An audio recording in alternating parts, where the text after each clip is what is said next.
Et on passe à l'actualité sportive avec notre journaliste sportif Bastien Mathieu. Bonsoir.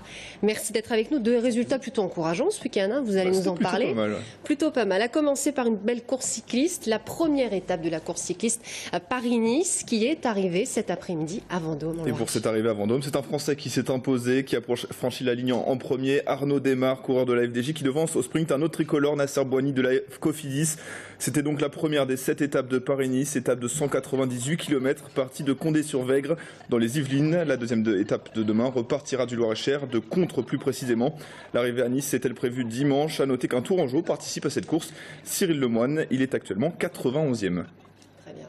On passe au foot. Un beau résultat, ce pour le foot. On l'attendait, celui-là. Belle performance signée par le Tour FC qui s'est imposé face à Sochaux ce week-end. Et une victoire qui aurait mis du temps à se dessiner, mais elle est bien là. Une victoire, 1-0 avec un but signé Laurent Aguadzi à la 86e minute.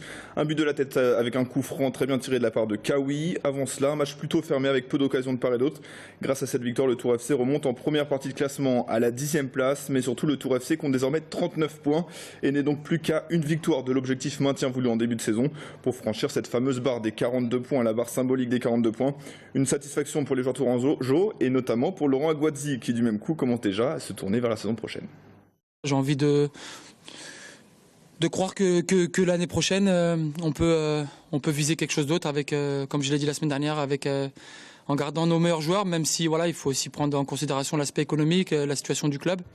Ça, c'est pas mon problème, mais en tant que joueur, en tant que vice-capitaine avec Sam, voilà, on a envie de rester ensemble, on a envie d'avoir une aventure ensemble. Pour moi, il faut un vécu de 2, 3, 4 ans pour arriver à ses fins. Et là, on a la base, on a même un peu plus que la base. Donc, il nous manque très très peu de choses pour pouvoir jouer un peu plus haut et pourquoi pas titiller le haut de tableau. Et le prochain match, ce sera vendredi, de nouveau à domicile contre Laval. En basket aussi, l'UTBM qui se réveille avec une deuxième victoire consécutive face à l'US Garonne. Exactement, l'UTBM va mieux, c'est le cas de le dire. Il restait sur 3 défaites de rang, ils se sont donc bien repris. Donc d'abord la semaine dernière en s'imposant à Valence et puis samedi en battant l'ES Garonne 89-77. Alors 2 équipes pas forcément très bien classées, mais 2 victoires importantes dans la course aux 2 premières places. En tête, ils sont 4 à pouvoir postuler à l'une de ces 2 places qualificatives pour les playoffs. Donc ça promet une fin de saison palpitante, d'autant que le prochain match pour Tours, c'est justement face à l'un de ses concurrents directs, l'USV Basket. Je vous propose d'écouter Tony Renfort, le meneur de l'UTBM. C'était samedi soir après le match. C'est sûr que là on est super content, on a gagné 2 matchs d'affilée. Maintenant pour confirmer, il va falloir gagner à l'Île de Ré. Et là à partir de ce moment-là on pourra dire qu'on est sur une vraie série.